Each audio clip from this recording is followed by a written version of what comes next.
lo que más quiero, mi sueño, mi realidad y los recuerdos. Desbordas pagando mal mis sentimientos, será castigando a aquel que te hace daño. Ahí está, estamos volviendo, escuchando buena música, como nos piden nuestros oyentes. Y en esta oportunidad vamos a hablar de un tema súper importante. Hoy es la efeméride, es el día especial a nivel mundial donde todos estamos hablando de la prevención o de la patología o de qué podemos hacer, qué impacto tiene en la vida. Bueno, hoy se habla en el mundo de endometriosis y han elegido un color específico, ¿no es cierto?, para mostrarnos una cintita amarilla, ¿no es cierto?, donde todo hoy, donde vayas y donde veas algo amarillo y digas, hoy, ¿por qué será esto? Te comento. Hoy es el Día Mundial de la Endometriosis. Una palabra que por ahí escuchaste alguna vez. Te cuesta escucharla, seguramente si tenés hijas, nietas, sobrinas, habrás escuchado alguna vez la palabra endometriosis. Y sí, tenemos en esta mañana la visita del doctor Pablo Silva, médico jerarquizado en ginecología y especialista en tocoginecología. ¿Lo digo bien, doctor? Buen día, bienvenido. Gracias, muchísimas gracias por venir hasta Salud y Vida Plena, por visitarnos. Con Silvita le damos la bienvenida. Sí, bienvenido. Gracias por la invitación. Qué lindo es entonces tenerlo acá, un especialista que nos pueda hablar acerca de qué es la endometriosis. No es cáncer, pero ¿se le parece? ¿Nos dijeron bien? Se le parece, tiene unas cuantas cosas en común. No es una enfermedad maligna, pero sin duda es una enfermedad muy significativa en la vida de una persona, al punto de que cambia la biografía, por lo general transforma la biografía de una persona. Primero, para contarles, bueno, vos ya me presentaste, soy Pablo Silva, soy miembro de la comisión directiva de la Sociedad Argentina de Endometriosis. De la SAE. De la SAE. Y, como bien dijiste, marzo es el mes de la endometriosis y 14 es el Día Mundial de la Endometriosis. Lo primero que uno por ahí tiene que hacer es explicar qué es la endometriosis. Bueno, no es tan fácil, pero vamos a hacer un intento. Antes que eso vamos a aclarar que el endometrio es el tejido que recubre por dentro del útero. ¿Sí? Hay un tejido que no es exactamente igual a este endometrio, pero sin embargo es muy similar y se comporta muy similar. Y suele aparecer en lugares diferentes del lugar original del endometrio. Por lo general es a nivel de la pelvis. Incluso hasta en el mismo músculo del útero, pero no es el lugar que le corresponde.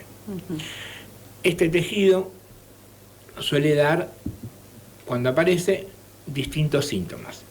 Los principales síntomas son dolor pelviano, que puede estar asociado o no a la menstruación. Al dolor menstrual. Suele dar dificultades para concebir el embarazo.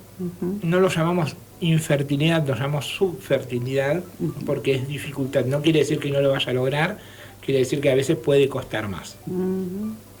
Y suele dar también alteraciones en el sangrado.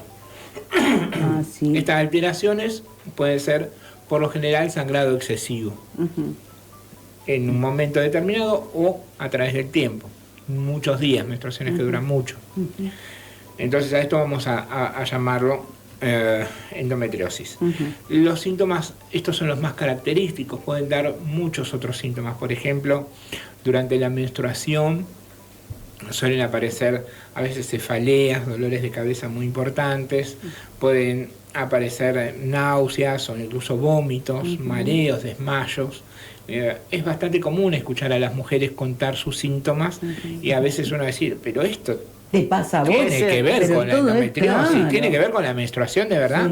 Y la realidad es que sí, incluso a veces dolores en las piernas, y a veces ser invalidantes al punto que la persona, los días que tiene menstruación, o a veces cuando es más severo, fuera de la menstruación también, no poder ir a trabajar, no poder ir a la escuela, no poder cuidar de su familia, Lo invalida, lo le impacta muchísimo en la vida. En todas las esferas que uno sí. pueda imarse. Incluso a veces dolores para tener relaciones sexuales, al punto de que la mujer llega a evitarlas por la intensidad de los dolores. Y una cosa que tiene esta enfermedad es que en general es muy poco reconocida por muchos motivos. Históricamente, incluso desde la misma Biblia, ¿no? Se habla del dolor en la mujer como algo que le toca y debe asumir como normal.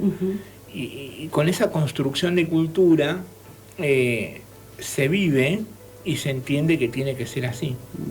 Como un padecimiento. Como un padecimiento. Y en realidad quizás no debiera. No debería. Entonces, ahí es donde uno tiene que trabajar. Como es poco reconocida también, es poco diagnosticada. Existe uno de los problemas más grandes en endometriosis, es la demora en el diagnóstico, que muchas veces suele ser de muchos años.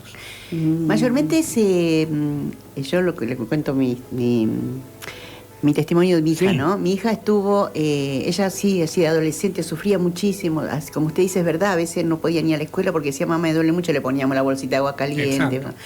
Pero recién se lo detectaron ella después casada, que buscaba quedar embarazada y no podía, y le hicieron hacer tratamiento de esto, tratamiento de aquello, y ahí le diagnosticaron que tenía fibrosis quística. Pues, ¿es lo mismo? No. Y síndrome de fibrosis quística le dijeron. Eso lo dijo el médico así. Y bueno, quedó ahí, siguió haciendo tratamiento, pero bueno, le daban hormonas, creo, para poder, porque también no menstruaba, pasaban meses que no menstruaba y de repente le venía una hemorragia terrible. Y no queda embarazado. Y bueno, pero como usted dice que no es un problema de infertilidad, sino de que... dificultad. Pero quedó, gracias a Dios. Después ahora tiene 2 ya. Así que gracias a Dios, sí. Pero no es lo mismo entonces. No. Bueno, eso. Inicia entonces, ¿tiene un inicio y un final? Esto tiene, como decía recién, del padecimiento, de estas cosas que traemos como, lo asumimos como algo normal y en realidad no debería doler, o tendría que paliarse un poco la sintomatología, ¿no es cierto? Bueno, en principio, el inicio de la enfermedad es incierto. Hay distintas teorías. La más aceptada es que empieza con la primera menstruación o a partir de la primera menstruación. Incluso hay una teoría que también dice que podría llegar a empezar en la etapa neonatal. Esto no quiere decir que la paciente vaya a tener síntomas. Claro. La paciente puede, de hecho, tener endometriosis, incluso a veces hasta muy severa, sin tener ningún síntoma en toda la vida y no enterarse jamás. Jamás. Yo leí, doctor, que puede ser que también puede ocurrir en la parte del pulmón, una cosa de esa. Puede, sí. Ahora les cuento de eso. Estaba leyendo eso, sí. Y después se tiende, o sea, siempre se dijo que la endometriosis desaparecía con la menopausia. Esto porque además es una enfermedad que es hormonodependiente. Es multifactorial, tiene muchos ribetes la endometriosis, pero claramente está muy vinculada con las hormonas y principalmente con los estrógenos. ¿Sí? Cuando los ovarios empiezan a funcionar en menos o diferente, vamos a llamarlo, cae mucho la producción de estrógenos, entonces desaparecerían los síntomas. Esto es muy frecuente que pase así. Sin embargo, algunas mujeres pueden seguir con síntomas aún después de la menopausia. Obviamente que hay tratamientos para esto. Me preguntabas, no quería dejar de comentarte esto que me decías de si podía aparecer en los pulmones. Sí, puede aparecer en cualquier parte del cuerpo. Puede aparecer en los pulmones, en el cerebro incluso, en la nariz, en el ombligo, a veces en la vulva, en cicatrices de cesárea, cicatrices de laparoscopía, cicatrices de, por ejemplo, las episiotomías que se hacen en el momento del nacimiento. Son lugares bastante comunes. E incluso, yo un lugar donde pensé que nunca podía llegar a encontrar una endometriosis es en una rodilla. Mira. Y hace algunos años encontré una paciente con un foco de endometriosis en la rodilla, esposa de un traumatólogo especialista en rodilla. Ajá. Qué bárbaro. Lo que es la ciencia, todo el tiempo el humano también desafía la ciencia, ¿no? Con estas situaciones. Sí, claro.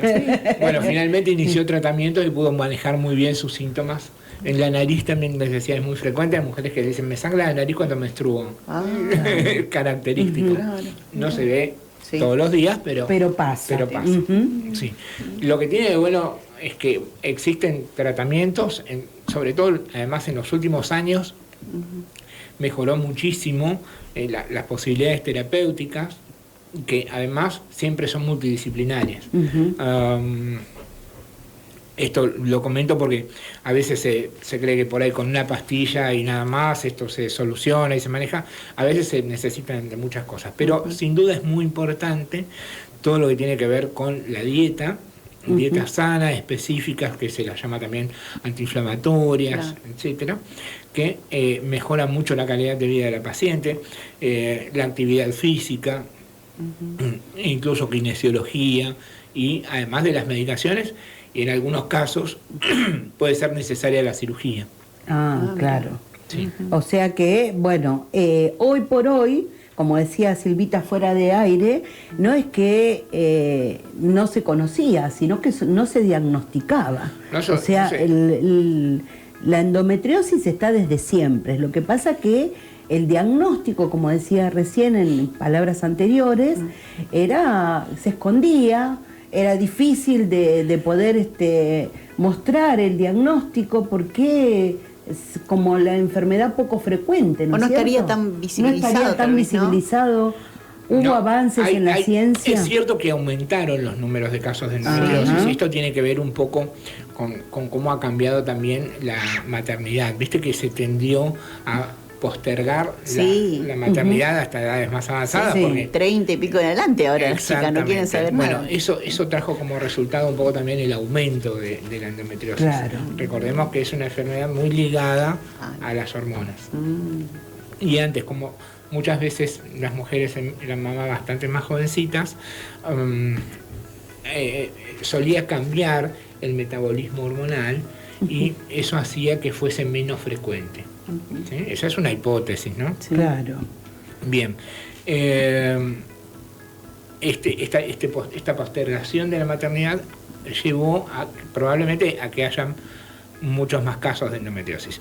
Además se reconocen más, además también el dolor se expresa más, cuando que antes también, cuando una mujer expresaba dolor, automáticamente aparecían los bloqueos. Bueno, es normal. Claro. A todas nos duele. Las mamás incluso decir, a mí me dolió siempre. Probablemente la mamá también tuvo endometriosis. Doctor, las palabras justas.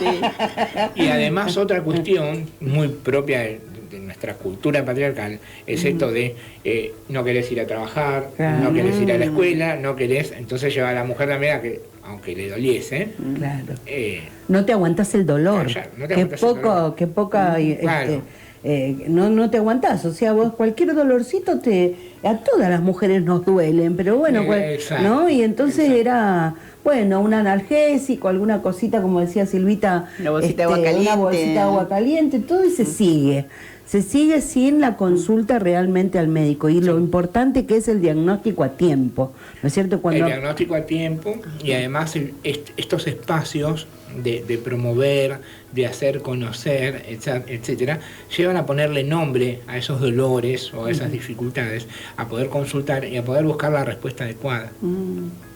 Y a poder reconocer la patología, porque nos sigue pasando eso de que es una enfermedad poco difundida, o sea, si bien el nombre lo conocemos mucho, poco difundida, poco conocida en la misma comunidad médica. ¿Sí? Tal cual, porque imagínese esto que contaba recién, ¿no? Encontrarse endometriosis en una rodilla, o sea, wow. Pero eso también lleva a la búsqueda, al diagnóstico, a que la persona se acerque y que la ciencia pueda hablar, ¿no? Pueda decir esto, y nos ayudamos, como decía el doctor, es una patología donde hay muchas disciplinas que intervienen. Entonces también el paciente que tenga ganas de curarse, eso es lo más importante, y acercarse porque la ciencia tiene para ofrecer ofrecerles también mucha metodología hoy por hoy, ¿no es cierto? Entonces, en clave de prevención, como es salud y vida plena, ya dijo el doctor que lo importante es la buena alimentación, la actividad física y el diagnóstico a tiempo, ¿no es cierto? Acercarte y contarle a un profesional, como es el caso del doctor Pablo Silva, con el que estamos hablando. Él es miembro de la Sociedad Argentina de Endometriosis, médico jerarquizado en ginecología y especialista en tocoginecología, porque hoy te contamos a vos, que recién nos está sintonizando, que es el Día Mundial de la Endometriosis. Pero no solamente agota en un solo día. Ustedes saben que 24 horas es poquitísimo para hablar. Es el mes de la endometriosis. Así que donde vos veas algún colorcito amarillo, alguna banderita o algo amarillito en este mes, es porque estamos hablando de eso. Sacamos a la luz los dolores, ¿no es cierto, doctor? Contamos, decimos, le decimos al otro, che, me duele, estoy sintiendo estos síntomas, y el doctor ahí nos acompaña a ver qué es lo que pasa. ¿Es cansador esto de dar el diagnóstico certero? Esto de que viene o enseguida con un análisis ya se puede saber que vos tenés endometriosis. Me hiciste la pregunta más linda del mundo. La endometriosis me preguntaba el otro día, justo una conocida me dice, ¿cuál es el principal elemento diagnóstico en endometriosis? ¿No? Claro. Y yo le digo, la oreja. Ah, caramba. ¿Cómo la oreja? Es escuchar. Uh-huh. Escuchar a la paciente que te dice que le duele. Uh-huh. Cuando a mí una paciente me dice, bueno, yo hoy por hoy veo casi todo endometriosis, veo muchísima endometriosis en mi consultorio, casi no hay otra patología que no sea endometriosis. Uh-huh. Pero cuando la mujer me dice, me duele, a mí la oreja se me hace así. Claro. Me agranda un montón. Uh-huh. Y contame el dolor. ¿Cuándo? ¿En qué momento? ¿Cómo calma? ¿Qué te duele? ¿Dónde? ¿Hacia dónde se va el dolor? Y ahí aparece un mundo. Después hay pruebas diagnósticas que pueden resultar o no. Uh-huh. Una prueba diagnóstica, la más económica y redituable, es la ecografía. Uh-huh. Y acá hay otro tema, no es cualquier ecografía. A veces, cuando hay un quiste endometriósico, se puede ver muy bien casi con cualquier ecografía. Uh-huh. Pero otras lesiones que genera la endometriosis las tiene que evaluar un ecografista que se haya formado en endometriosis y tenga mucha experiencia. Y entonces con esa ecografía nos puede dar muchísima información y muy valiosa.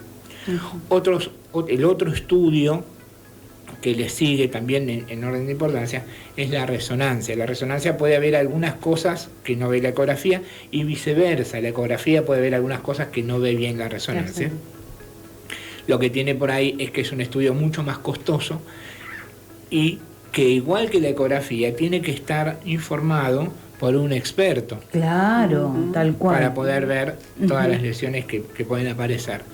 Y en base a eso, un poco definir cuál va a ser la terapéutica. Claro. Y en el caso de la mujer que requiera de una cirugía, poder planificarla adecuadamente de acuerdo a esos estudios. Pero la primera herramienta diagnóstica es siempre la oreja. La escucha. Y es muy certera e incluso te habilita a indicar un tratamiento inicial, incluso antes de pedir una ecografía. De todas maneras hay que hacerlo porque hay que descartar también otras enfermedades que pueden simular una endometriosis o muchas veces suelen acompañar una endometriosis.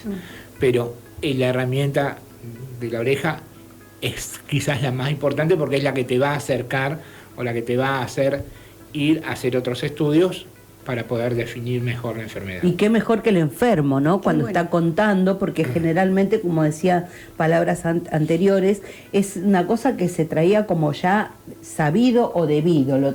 Te tenía que pasar, te tiene que doler, ¿no? Entonces uno muchas veces no comenta porque cree parecer exagerado, ¿no es cierto? Exacto. Y o que le van a decir sangre la nariz frase, a ver, no puede dolerte tanto. Es una frase también muy escuchada, ¿viste? Cuando vos empezás a preguntarle, te empieza a contar, sí, pero eso me pasó toda la vida.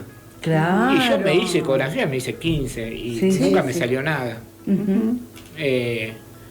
Bueno, nada, es una buena oportunidad quizás para poder empezar a estudiarlo y y ver cómo ayudar mejor a esa persona. Y esto es lo que usted dijo, que también puede continuar después de la menopausia, ¿no? Sí. Porque Sí. a veces yo, por ejemplo, en mi caso, vengo arrastrando con un quiste en el ovario desde los 30 años, pero nunca me lo operaron, me dijeron que va creciendo muy, muy poquitito, bueno, ya ahora no me lo quieren operar tampoco, pero yo a veces escuché que usted decía el dolor y todas esas cosas, que a veces no está enmascarado también con Claro. ¿no? Con una enfermedad como esa, porque yo sufro dolor toda mi vida, yo Bueno, ya me acostumbré a vivir con el dolor realmente, ¿no? Pero las piernas, ahora ya me duelen los brazos, todo. Me duele. Sí, ya. Bueno, está bien que la edad de uno ya también va Sí. pasando factura. no, bueno, pero uno no tendría por qué doler. Uno siempre que hay dolor claro, tiene claro. que estudiarlo Sí. y ver cuál es la causa y poder solucionarlo. Y eso, ¿a dónde yo tendría que recurrir para que lo estudien? Porque voy al traumatólogo, no me falta el reumatólogo, pero ya fui, el ginecólogo una vez al año, todos los estudios, tal cual como me piden, pero bueno, yo a veces digo, ¿no será ese quiste que me está trayendo algún problema? Bueno, ¿Qué sé yo? hay que verlo, es muy complejo, Claro. ¿no? Pero sí, Claro. evaluación integral. Sí. Tal cual. Y bueno, y qué mejor que, como decía el doctor, visibilizar esto, hablar de esto, no solamente en un solo día, sabemos que esto se continúa, y una manera de continuarlo también es que vos puedas visitar la página de la SAE, la Sociedad Argentina de la Endometriosis, Silvita. Ahí entonces vas a encontrar mucha información, ¿no es cierto, doctor? Sí, y también hay agrupaciones de pacientes a lo largo de todo el país y el mundo, y en general muchas de estas asociaciones de pacientes, ellas dan muy buena información por haberlo vivido, básicamente. Claro, sí, son sí. muy solidarias entre sí. Se me ocurre ahora, por ejemplo, PAE, que es pacientes argentinas con endometriosis, MAE, que son mujeres argentinas con endometriosis, y hay muchas más, incluso hay algunas asociaciones provinciales y locales de algunas ciudades, y verdaderamente trabajan muchísimo, se conectan mucho, por ejemplo, con la Sociedad Argentina de Endometriosis, y se trabajan en común en muchas cuestiones que son muy productivas. Exacto. Bueno, entonces nos invitamos a... Una cosa más. Sí. Es una enfermedad crónica, no tiene cura, no se considera que tenga cura. Entonces uno tiene que asumir que esto lo lleva de alguna manera toda la vida. Podés mitigar el Sí. dolor a lo mejor con algún tratamiento, pero ya apareció y hay que llevarlo. Probablemente si una mujer se trató o se trata, por ahí tiene suerte y no tiene más dolores en toda la vida, o el síntoma que tenía deja de tenerlo. Ojalá. Es cierto, pero bueno, es una enfermedad crónica y que en sí no está reconocida legalmente como tal. Todavía falta mucho camino por desandar, pero es otra de las realidades de la endometriosis. Entonces, para contactar Sociedad Argentina de Endometriosis o las asociaciones de mujeres De con mujeres, endometriosis, claro. hay muchísimas, están en el país hay muchas, en Latinoamérica hay muchas y en el mundo hay muchísimas. Ahí está. Bueno, doctor, y para cerrar esta charla hermosa que hemos tenido con mate de por medio, no te vamos a dejar ir sin que nos cuentes desde cuántos años hace que elegiste esta profesión y por qué sos médico jerarquizado en ginecología. ¿Qué te hizo de todas las ramas que tiene la medicina elegir esta, doctor? No tengo idea. Silva. No tenés idea. No en ese tengo momento idea. lo elegiste. Mira, yo te voy a contar de endometriosis, Ajá. cómo llegué a la endometriosis. En el año 2004, Ajá. yo trabajaba en una guardia y venía una paciente siempre con dolor. Ajá. Y yo la atendía y no entendía muy bien por qué le dolía. Le hacía un tratamiento analgésico. En un momento llegué a pensar que venía a propósito para que yo no pueda dormir. Claro. En tu guardia. Claro. Y a partir de ahí empecé a estudiar y a investigar. Ujú. Y todo eso me llevó a trabajar en endometriosis. Después se fueron abriendo muchas puertas, contactándome con gente que le interesaba el tema de dolor pelviano crónico. Y se abrió un mundo muy, muy especial para mí. Y de ahí lo llevo hace tantos años. Qué bueno, la verdad que... 22 años, 22 años. Exacto. Bueno, muchísimas gracias entonces por haberte acercado hasta aquí, hasta FM Ser, la radio que está pegadito a la parroquia Cristo Rey en Tristán Suárez. Ustedes han tenido la oportunidad, sabemos como siempre que es un tema muy amplio, ¿eh? Lo tratamos desde el punto de vista de la prevención, prevenir. La mejor manera de prevenir, como dijo el doctor, es la escucha, es hablar, es sacar a la luz, es contar lo que me pasa. Así que bueno, gracias a la Sociedad Argentina de Endometriosis, gracias al doctor Pablo Silva, que estuvo en esta mañana con nosotros. Ya les cuento, no va a ser, es la primera vez que viene, pero no la última. Ya lo hemos comprometido a que esté en los micrófonos de Salud y Vida Plena para hablarnos de más temas o ampliar este tema que es muy amplio, que queremos saber todo, que queremos, qué mejor que la voz profesional para decirnos y desmitificar un montón de mitos que todavía andan dando vuelta por allí. Bueno, gracias entonces, doctor. Hasta los próximos mates. Muchas gracias a ustedes, la verdad que lo pasé espectacular. Gracias. Bueno, no te vayas que nosotros ya venimos a cerrar el programa, ya venimos. Te invitamos a descubrir con nosotros el valor de una vida más plena, para que nadie sufra solo y para aprender a vivir mejor. Salud y vida plena. Salud y vida plena. Salud y vida plena. Salud y vida plena. Un espacio de alegre compañía con información, entrevistas, testimonios y buena música en clave de salud, con un mensaje de esperanza. Una realización del equipo pastoral de la salud y la vida de la diócesis de Lomas de Zamora.